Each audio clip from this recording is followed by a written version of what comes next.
For almost 30 years, Voller Law Firm has been winning serious injury and death cases for clients. They have collected millions of dollars on behalf of their clients and belong to the prestigious $1 Million Advocates Forum. When insurance or a wrongdoer won't pay for what they took from you, go with an award-winning firm with a track record of results. At Voller Law Firm, results matter. Make sure you go with lawyers that have the experience, ability, and financial power to hold those that hurt you accountable. Put your trust in Voller Law Firm. Give them a call at 662-323-0083.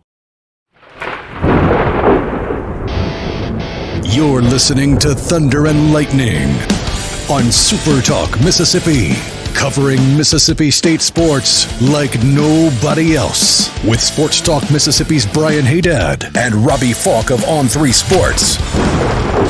Now get ready for Thunder and Lightning. This is Thunder and Lightning here on Super Talk Mississippi. Brian Hadad and Robbie Faulk here with you on a Tuesday morning. Thanks for joining us at supertalk.fm or wherever it is that you get podcasts from. We appreciate you guys out there, our great listeners, especially our servicemen and women out there taking care of us. Want to thank our sponsors over at Strange Brew Coffee House and Churn and Spoon Ice Cream. Start your day the right way with a trip to the drive-thru over at Strange Brew Coffee House here in Starkville or at Brupolo over in Tupelo. Be a little weird, Robbie, if Brupolo was in Midway. That would be a little weird. But we aren't talking about the Midway in Copiah County. And we're not talking about the one in Hines County. And we're not talking about the Midway at the Neshoba County Fair. No, we're not talking about the one in Leake County. We're not talking about the one in Scott County. And we're not talking about the one in Yazoo County. We are talking about the one in Tishomingo County. Very, very responsible of you to make sure everybody knows. I wanted to make sure exactly you knew which Midway we were talking about. We're going to have to bring a Strange Brew or a Brupolo to the Midway at the Neshoba County Fair, because I know Shane is a big Neshoba County Fair fan. I know he is, and I don't mind the idea, but the idea of drinking hot coffee at the Neshoba County Fair makes me want to die. Not great. Yeah. But, you know, there's... Why don't I just go lick the sun? Some people need it early in the mornings during those days. You get an iced coffee, I guess. Yeah, you could. That'd be nice. There you go. Wherever you are in our great state, you can enjoy Strange Brew Coffee each and every morning. It's just a click away. It's strangebrewcoffeehouse.com. Holidays are coming up, guys. strangebrewcoffeehouse.com. The Mississippi Beef Council wants to remind you that beef, it is what's for dinner. If you're cooking out this weekend, nothing beats the sizzle of beef on the grill. It's another road game, so you got an opportunity to fire up the grill. Make beef the star of the show. Doesn't matter what you want to cook. Beef is the ingredient that makes everything better. Every recipe is improved by beef. And you're thinking right now, you're like, well, what if I just want some cereal? Are you telling me that a steak on top of your cereal doesn't want? I mean, I'd do that. Steak on cereal? Yeah, why not? And you don't drink milk. Yeah, a little steak and Lucky Charms. Yeah, so Brian does not, he doesn't eat cereal with milk. Yeah. He doesn't eat chips and salsa. Yeah, you just learned that today. I don't like salsa. And he doesn't like French fries. They're okay. I've grown. I've grown a little bit. It depends on what. I got to have something. If it's the older brother French fries, yes. Yeah. It just depends. So, beef. It's what's for dinner. Thanks to our friends at the Mississippi Beef Council. College Corner, collegecornerstore.com is the place to find the maroon and white merchandise that you are looking for. What are you looking for right now? Does it have the state script? Does it have the interlocking logo? Does it have the M over S? Is it maroon? Is it white? Is it gray? Is it black? Is it a hat? Is it a shirt? I would not want them here or there. I do not want them anywhere, but you do want them at College Corner. 2 locations in the Jackson area. Originally by Fleet Feet, followed by the Half Shell. You shop online at collegecornerstore.com. Restaurant Tyler, Starkville's flagship restaurant. For lunch, dinner, or Sunday brunch, the best meal in town is at Restaurant Tyler. Robbie and I always get lunch on Monday. We need our sponsors. We need you guys to open on Monday. Yes, guys. I'm tired of going to non-sponsored restaurants for lunch because you guys aren't open. We need y'all to open for us. Just for nobody else. What do you think you're doing? Look, if it's just me and him, we just need one waiter and one cook. Yeah, exactly. Open up your business and use your electric bill and use everything for us. You know, you can turn us only. You can keep the lights off until we walk in. That's right. And then you turn them right back off. We're needing 45 We're not minutes asking for much. We are not asking for much. I just want to eat some catfish on Monday. That's all I want. But that's fine. I'll go there the other 6 days a week and have the best lunch in town at Restaurant Tyler. Priority One Bank, 16 locations to serve you throughout Central Mississippi. Let PriorityOneBank.com be your guide and show you not only how they're going to help you invest and manage your money, but how they're going to help you prepare for the future.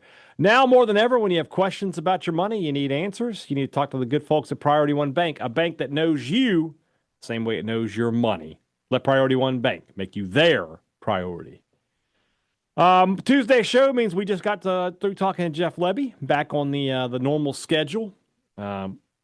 From what I did hear that there may still be people waiting to speak to Calvin Dinkins. That was insane. Brian and I, we waited for 45 minutes for Calvin Dinkins. And Brian and I were like, we got to. I walked out and Brandon looked at me and I just went, I'm out. And he said, doesn't this remind you of the old days though? And I was like, it does, but. And then in the middle, like when we were eating lunch. In the middle of lunch, Paul Jones is like, almost all the media's left, and they're still waiting on Calvin Dinkins. Some say he may still be there, so I don't know. I'm just not wasting my day away for that. No, no offense to Calvin Dinkins. I'm sure he's a good guy. I'm not. I have other stuff to do. Yeah. Some people may not. Some people have all day to sit there and get their story. I was hungry. I don't. I wanted to go eat lunch. I have my hands full and stuff. I can do it. Lebby, first off, I thought a couple of things I thought were interesting from today. We'll get to the sign in just a minute. He talked about, first off, he said, I would love to know a poll of coaches who said that the bye week came at a terrible time. Like every coach, I came at a good time for us. I do think in his case he means it because of the injuries, but I agree with him. Like, the stretch run is now here, right? You got 6 straight SEC games. You got to play what? 3 more on the road. This was a good break in the season for Mississippi State. He talked about how he wasn't surprised by where his team was. He talked, I think it may have been you that asked that question about, goals and where the team is right this second. And he said that he felt like their best football's ahead of them, but at the same time, he's not surprised by how they've done. Didn't say how well they've done or anything, just said how they've done. Lebby never going to give out any credit, even to himself. But the sign, and that's what we'll talk about it here, and that's brought to you by our friends over at Pip Printing and Signs. If you are a business owner and you are a Bulldog fan, why are you not doing business with Pip Printing and Signs? You can be a Bulldog Initiative business just by paying your bills. You don't have to spend any extra money. You just have to have an account with Pip Printing and Signs and tell them you heard about it on Thunder and Lightning. If you're a business owner, you're already spending money every month on printing. Why are you not spending it with the best? These 30 years of experience, put them to work for you at Pip Printing and Signs. Whatever you're looking for indoor or outdoor signage, mailers, email campaigns, whatever it is, Pip Printing and Signs can put together a plan that gets people to come through the front door at your business. And again, 10% of your sale directly to the Bulldog Initiative. Call Cam Baker today at 601-499-5216. Tell them you heard about this on Thunder and Lightning, that you want to be a Bulldog Initiative business and you want to work with Pip Printing and Signs. When you need printing, call Pip today. It's just about health. And Lebby let us know that Fluff Bothwell doubtful this weekend. Really no surprise there. That Albert Reese and Isaac Smith were not a full go at practice on Monday. That they hope to have them back by Wednesday. And if that's not the case, there'll be some trepidation as far as those guys' availability for the Florida game. Lebby he said, we're not there yet, is how he described both of those guys. We're not there yet. It's my job, I guess, to try to read into that. Sounds like we can get there. Mm-hmm. Like, he was just straight up with Fluff. He's like, no, not playing this week. Doubtful. But did also say that Fluff, that he's been very encouraged by everything to this point with Fluff, which gives you a lot of hope that, maybe even as soon as next week he could be back. But with Reese and Smith, especially from a Reese perspective, so key for Mississippi State to have them back this weekend. Lebby sounded as confident, I guess, as a guy could in this particular situation. Yeah, I still think both of those guys will end up playing on Saturday. They're just, it's probably a little bit of, there's probably some gamesmanship there. There's probably legitimately, doesn't really have a clue just yet either, until you get them out there and practice. And he told us last week they are holding them out until this Wednesday. Mm-hmm. They've gone through some conditioning. I saw Isaac Smith working a little bit last week whenever we were up there for interviews. So I'm not expecting there to be anything long-term with either one of those guys. I think they should be ready to go by Saturday, but nothing official just yet. On Fluff, I don't expect him to play at all this weekend. I don't think anybody, even with them saying doubtful and not out, I don't think anybody should get their hopes up with him playing. I think It could be a multiple week thing. I'm not real sure, but I don't expect him to be this week. Mm-hmm. So you know going in that you're going to be without Fluff Bothwell, and you still feel pretty good about your running backs at this state. You have Devon Booth, who is your leading rusher, returning, so that your number one guy is good to go. And then I feel like you can do some different things with Xavier Gayton that you can't even do with Fluff Bothwell. So I still feel good about the running back situation. Right now, I'm just not totally concerned about that position, but you desperately need Albert to be back, and you need him to be maybe not 100%, but in pretty good standing going into that ball game where you feel good about him being able to hold off blocking those defensive linemen and the edge rushers. Because it's the third straight game where you're going to have some really good pass rushers that are able to get after the quarterback. And State just has got to have somebody that gives Blake Shapen time.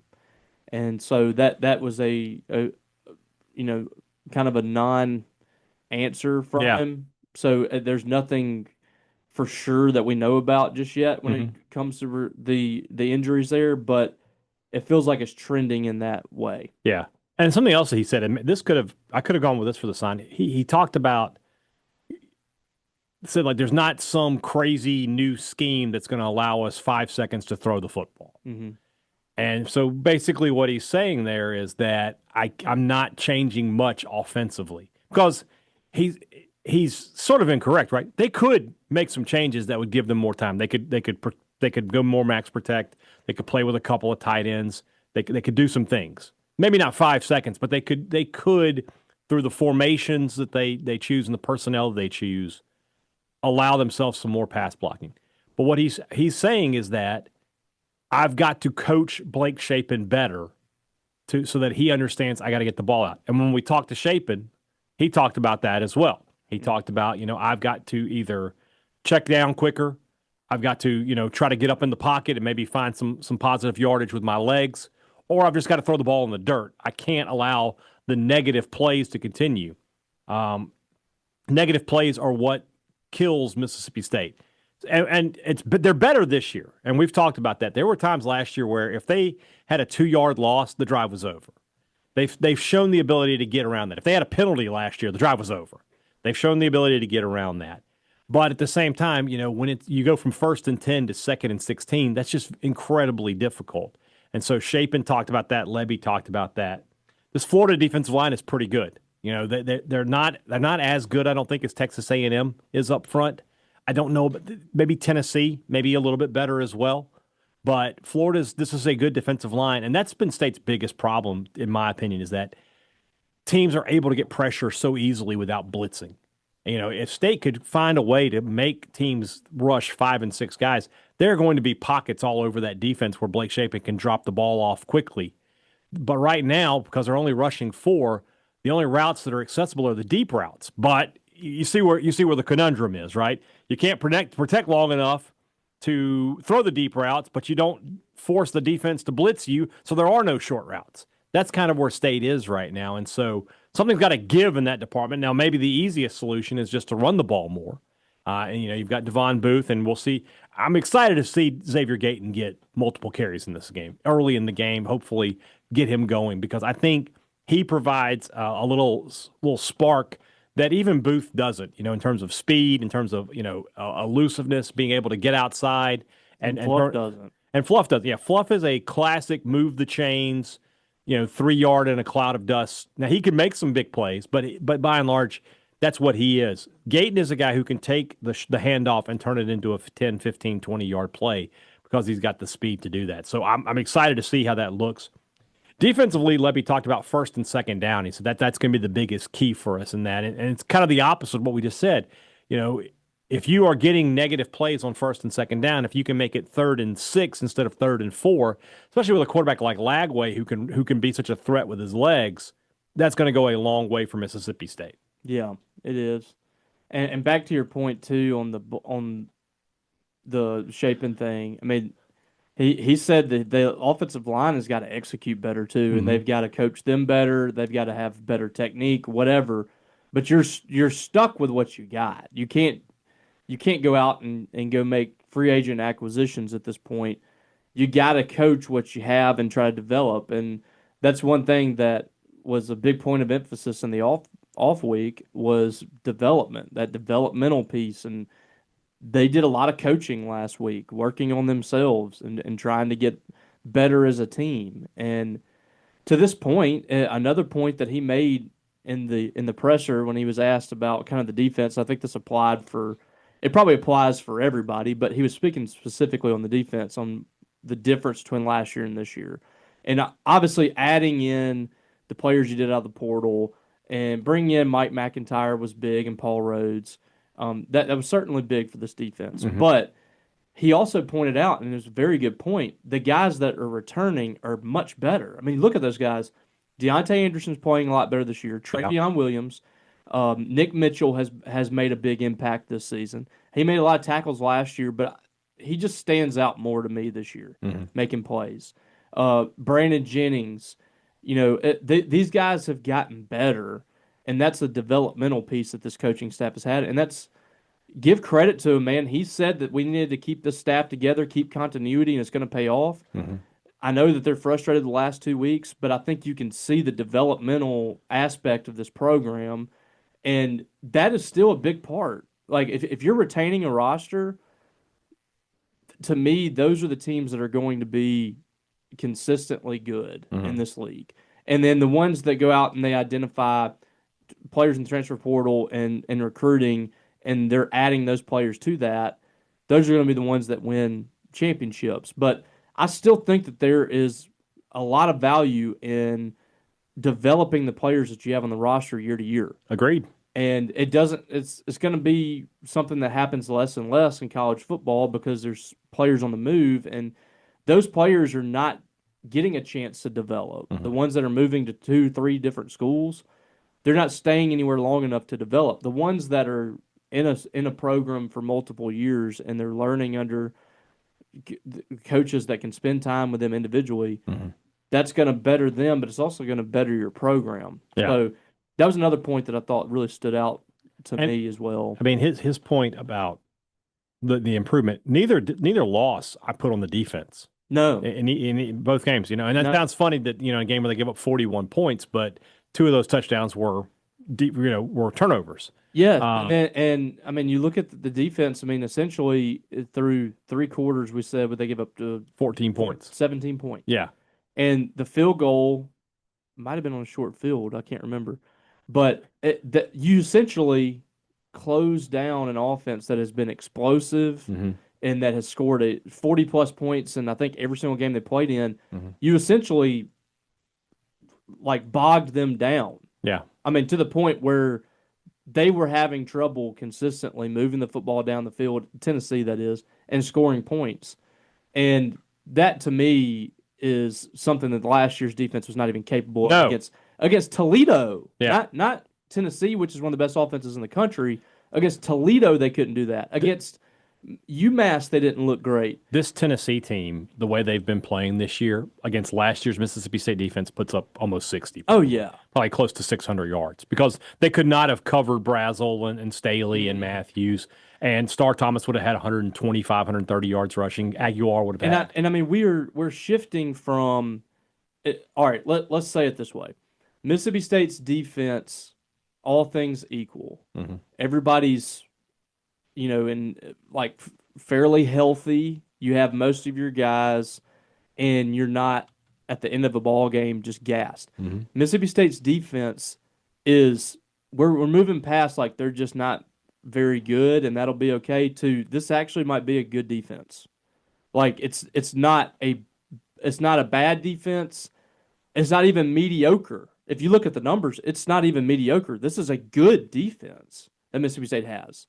That's where we've moved towards, and they still have a lot of games to play, and you still need to stay healthy.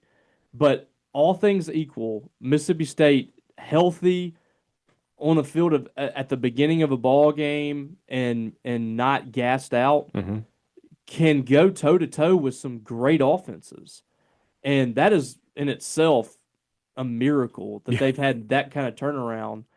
And like I said, there's so much more to do, and there's so many other games, and they still have to continue to put it out there. Yeah. But they've now played two teams that I would consider really good on the offensive side of the ball in the SEC, and they've held their own against both of those teams for most of the ball game. Yeah. Now, I think what you look at the numbers, and A&M fans were arguing with me about it. I didn't even argue. I just let them scream into the clouds. If you take away like how Mississippi State played in the late third and fourth quarter, that was a great defensive ball game. Mm-hmm. The problem is, like Jeff Lebby said, like you got to finish, and I don't think that was the defense's fault. I think that they just absolutely gassed out in the late third and the fourth quarter. Like it got to a point where they're having 3 and outs from the offense. The offense is not staying on the field long enough, and they finally just wore down Mississippi State's defense.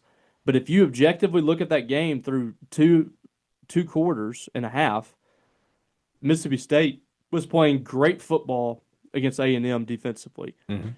You do that, and you get some help from your offense where you don't have a 17-minute difference in time of possession, and Mississippi State is going to be a dangerous team the back half of the schedule. But they've got to have that. They've got to have both sides playing together at the same time. And honestly, at this point, like you could say the defense has pulled its weight. I mean, yeah, for sure. I don't think you can look at a single game and say the defense was the problem. No.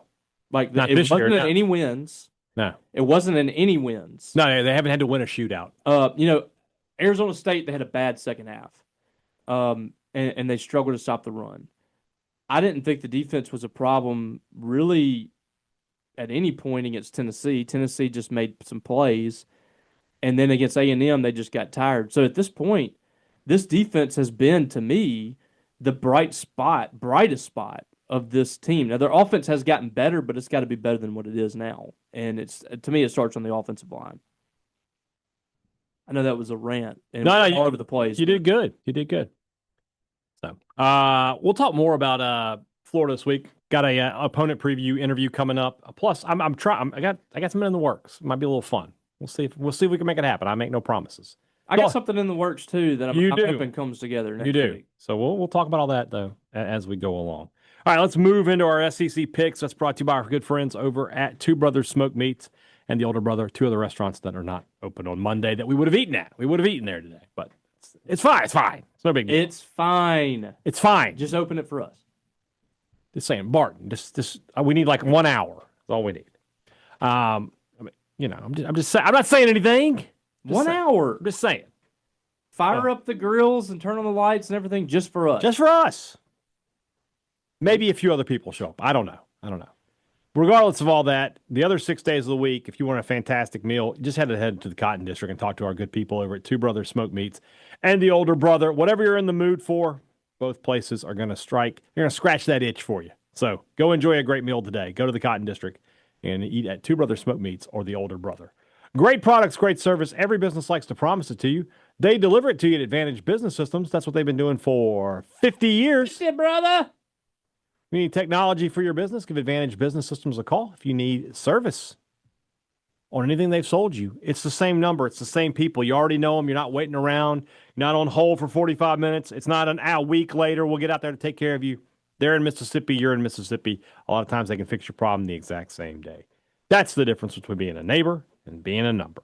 601-362-9192 or visit them online, absms.com. Find out how Advantage Business Systems will help your business do business.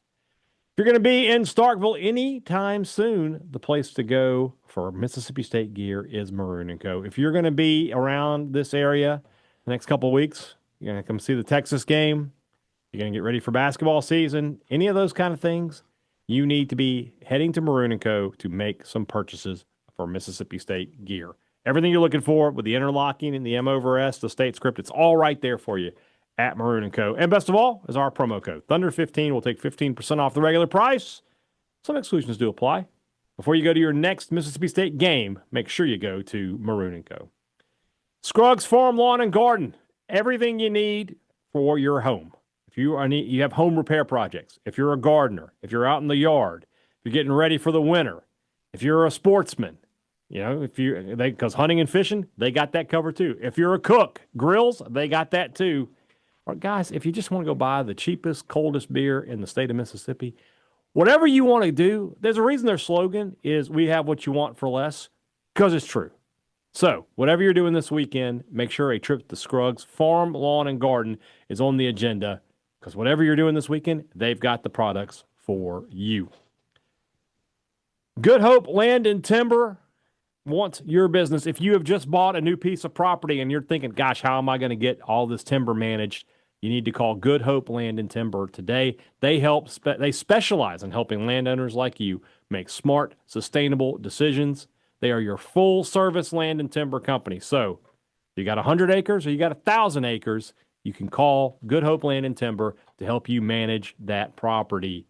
Their logging force is fully trained on the Sustainable Forestry Initiative. They follow the best management practices. You can trust your land is in good hands when you work with Good Hope Land and Timber, locally trusted, landowner approved. Real quick, just looking through an old text, some old tweets here. I was looking for something, and I saw this. Somebody had quote tweeted something and tagged me.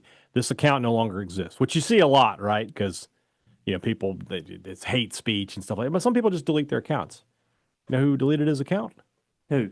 Chris Lemonis. Did he really? Yeah.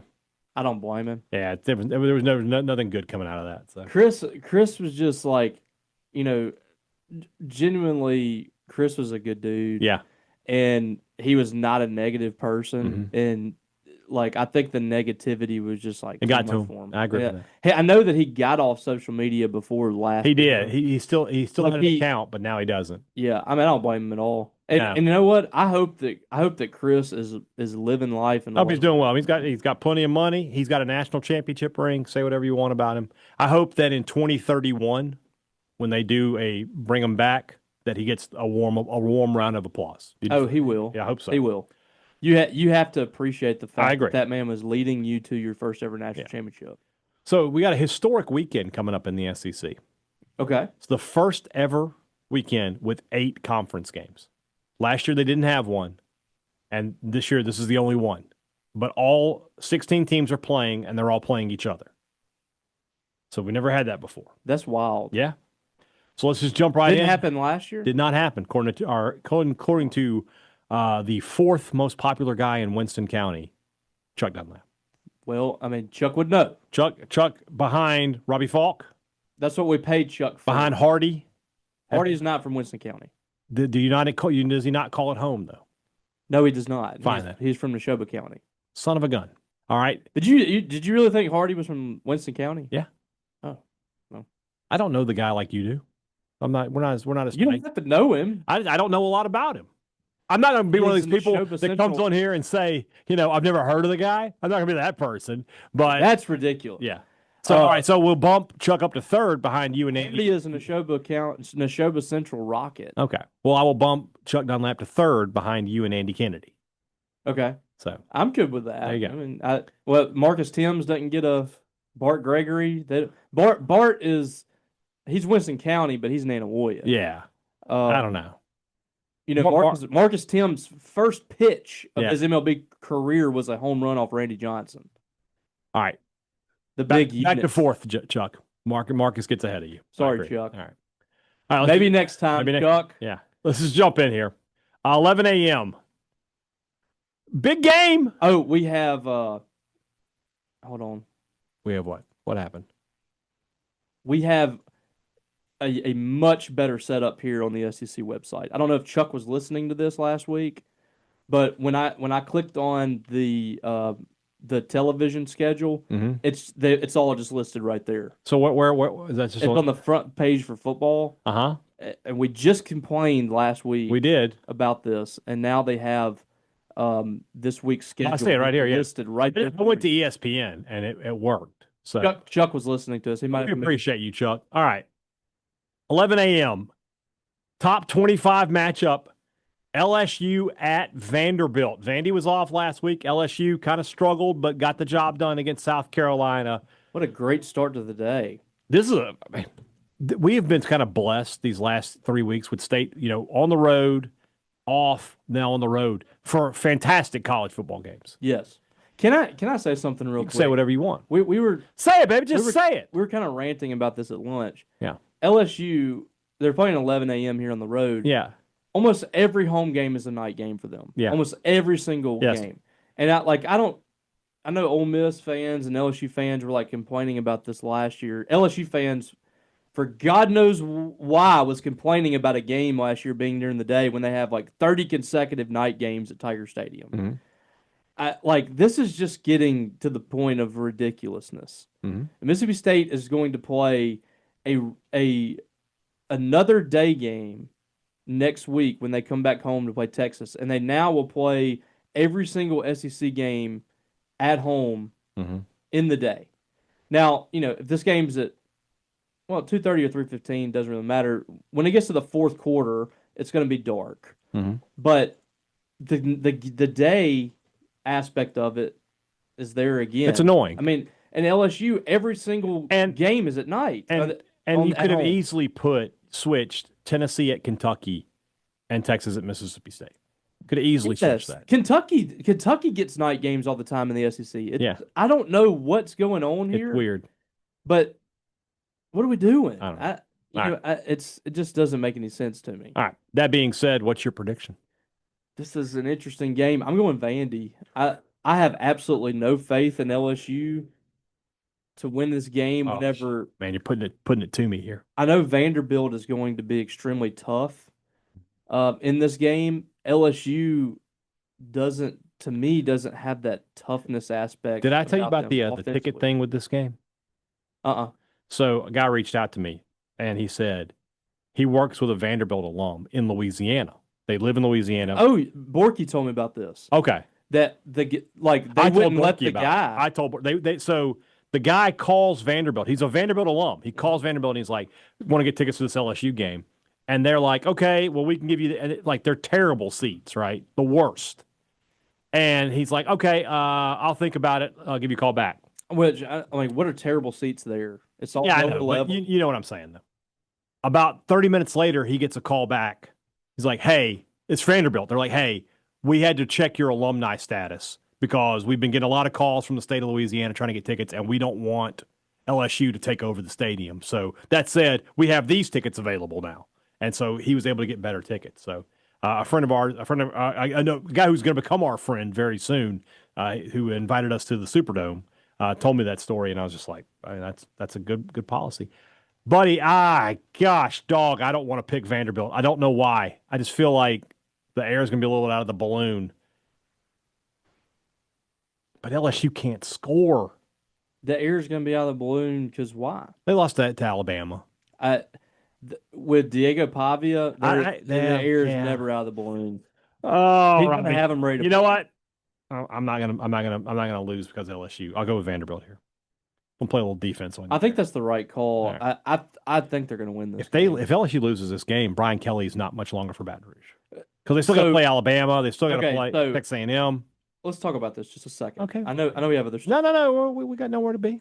Somebody had brought it up on the board. There was a guy on a radio show the other day that said there is no scenario that Brian Kelly gets fired this year. I'm sure that's just not true. That is just so wrong. Like in this era of college football, people keep backing themselves into this corner of there's no way this guy can get fired.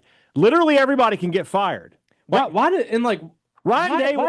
make that statement? Just say he would have to get here. Ryan Day won the national title last year. I think Ohio State is 5-0. Maybe they're 6-0, whatever. Let him lose the next 6. They're not going to, but let him lose the next 6. He would get fired. I mean, James Franklin was a win away from the national championship. They were number 2 in the nation 3 weeks ago. Brian Kelly, with all of the complaints that you're hearing about the offense and the guy's a weird fit, you're telling me if they only beat Western Kentucky the rest of the way, and they finish this season 2-6 or whatever in SEC play, that he's not. This guy's 6-6 at LSU. Yeah, they're not going to fire him. It's dumb. Let them lose this week. Yeah, wait till you see the reaction from the fan base if they lose. It's dumb. Week. It's dumb. Right. And they got after Vanderbilt, A&M, Alabama, Arkansas. They should win, and then at Oklahoma. You say that about Arkansas. That Arkansas can score. They can score. Yep. It's not just don't back yourself. Never back yourself. Look at Kiffin right now. Kiffin's on top of the world, right? He's got that program better than it's ever been since the 50s. Let them lose out. Yep. They're not going to, but let them lose out and tell me that he's not on a hot seat. It's just dumb. There's too much money involved for that to be the case. I mean, people were ready to – they were starting to get there the other day when they were losing to Washington State. Yeah. He would have lost that game. He'd been in trouble. All right, Oklahoma at South Carolina, 11:45. Boy, if this was a night game, that would be a perfect time to get a trap game on Oklahoma. Mateer, I assume he's just back all the way now. Only a 3.5-point favorite is Oklahoma in this game. I will take the Sooners on the road here. I think Carolina, watching them last week, I mean, LSU is very good defensively, but so is Oklahoma. And I just feel like South Carolina's offense is basically just like, can Lenore Sellers do something? They don't have a whole lot else. Yeah. I'm going to go with the Sooners. He's thinking about it over there. I feel like Oklahoma will bounce back, but they did not look good. They did not. Texas is good defensively, too, though. South Carolina just kind of looks like a one-trick pony on offense. It's like that's all they got. One person they talk about is Lenore Sellers. If Sellers can't make a play, they can't do anything. And it's always like he's got to scramble around. Yeah. He's going to run the. I think I'll go Oklahoma here just because I have no faith in South Carolina. All right. Number 4, Texas A&M at Arkansas, back on campus for the first time in, I think, a decade in Fayetteville. Aggies only a 7.5-point favorite in this one. Over under 62.5. They expect some points. I will definitely be choosing the Aggies here. Yes, Arkansas, Texas A&M's defense can slow down Arkansas and stop them, and then A&M I think is going to run wild on them. So I'm going to go with the Aggies. All right. Game of the day is in Athens. College game day is there. Number 5, Ole Miss dropped a spot in the polls after struggling with Washington State at number 9, Georgia. Georgia's a 7.5-point favorite. I'm kind of surprised by that. I'll be totally honest with you. Ole Miss is ranked higher than them. Ole Miss was ranked higher than them. Well, was it? No, Ole Miss was 5 and Georgia's 9. 9. Yeah, that's correct. I gotta be honest. I picked the Rebels last year and I was right. I'm gonna pick them again. I just don't like Georgia. Georgia, something's not right there. That I don't know what it is. And Ole Miss, they didn't play great last week. And both of these teams have been they've both been very unimpressive. Like the best win for either one of them is Georgia winning at Tennessee. Like Ole Miss beating LSU at this point really isn't that big of a deal. Ole Miss struggled with Arkansas. They struggled with Kentucky. But I just don't like where Georgia is right this second. So maybe I'm trying to reverse jinx this here. I don't know, but I'm going to take the Rebels. Yeah, I'm going to go Georgia here. Okay. Ole Miss, this is going to be Trinidad Chambliss' I'm going to be happy one way or the other. This is going to be Trinidad Chambliss' first real deal atmosphere, SEC atmosphere he's been in. Well, yeah, because the only weekend they played is Kentucky, and he only played in like one series. That's right. He came in late. They haven't played another. That's right. Yeah. So this is going to be a major challenge for him. Mm-hmm. That atmosphere is going to be juiced up. I just am not. I know they're undefeated, and I think they're a good team. I don't think they're an elite team. Agreed. I don't think either one of these teams are an elite team. No, they're not. Neither one of them are. But Georgia, the thing about Georgia is they just find ways to win these games. Yeah. And Ole Miss has too the last 2 or 3 years. But I'm not going to pick against Georgia playing at home right now. Right. So yeah, I'm going to take the Bulldogs. All right. We'll both take Texas to beat Kentucky, so we won't spend too much time on that one. They should.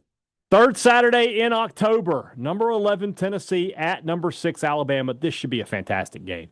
Yeah. Alabama's a 9.5-point favorite. I'm kind of surprised by that. Tennessee has just not been like super dominant. Preseason, I had Alabama winning this game. I think I'm going to stick with that. Mm-hmm. Go with the Tide. This Alabama team, for all the talk about their toughness and stuff earlier on in the season, they responded. They have responded with toughness. And I think a lot of that has to do with Ty Simpson's leadership. He's really grown up. I'm going to go with Bama here. Tennessee, I don't know what it is about them. I like a lot about their team, and then there's just something that's off with them. Mm-hmm. Them giving up the points they did to State and to Arkansas it has to be alarming. Yeah. You gave up 34 points to State. You gave up 30-plus to Arkansas. That's a lot of points against two teams that are considered towards the bottom of the SEC. Now you're going to play a team that can match you and even better you from a talent perspective. I'm going to go with Bama. Yeah, I'm going to say, we're both going with the Crimson Tide there. Last one here, number 16, Missouri at Auburn. Missouri only a 1.5 point favorite. So basically a pick 'em. Auburn, they can't score. They can't. It's dude. crazy how much the defenses are dominating. It's not. I don't think it's dominating defense. I think we just have bad offenses in the conference this year. I don't feel like LSU is good offensively. Auburn is not good offensively. Kentucky, Florida, they're not good offensively. Mm-mm. It's not that they have these awesome defenses around the conference. It's that the offenses aren't very good. This line should be higher. I think Missouri's going to win this game easily. Like that's might be my lock of the week, which has on a 2-game losing streak, but whatever. Yeah, Missouri for sure. If Hugh Freeze is 0-4 here, He's in trouble. I don't think he's going to survive there. Oh no, I really don't. Oh no, you can't go 3 straight seasons doing what he's doing at Auburn with the resources. And in this era of football, you shouldn't have to have this kind of rebuild. Oh no. He's got 5-star receivers everywhere. He picked up a quarterback that, people here were melting over not getting, and he has not been very good. Yeah. Missouri, this is a big test for them, though, because they had their first loss. Mm-hmm. How do they respond to that? Yeah. How do the players respond to it? You're on the road in a tough environment. Auburn's environment, despite the fact that they've been completely mediocre for the last 3 years, continues to be elite. So, it'll be a challenge. I'm going to go with Missouri, but I actually don't feel great. Really? I really don't. I feel like Missouri is going to dominate. Auburn should have beat Georgia. Auburn should have beaten a lot of teams. They probably should have beaten Oklahoma. They're doing the They opposite. don't do it though. They don't. Them and Georgia are the opposite. Georgia is not playing well, and they find ways to win. Auburn is the opposite. Auburn is not playing well and finds ways to lose. They find ways to lose. They're in the game. Yeah. So yeah, Missouri. All right, we'll take the Tigers there. So Ole Miss, Georgia is our only difference. Wow. I will feel pretty bad if at the end of the year I'm eating a dinner on your account because of Lane Kiffin. I'll feel pretty bad. I just want to let you know. Well, but it is what it is. All right. Tomorrow's show is the Rumblings. You know what to do. Send us the questions. We will answer them. Talk to you again tomorrow. For Robbie Faulk, I'm Brian Hadad. Thanks for listening to Thunder and Lightning here on Super Talk, Mississippi.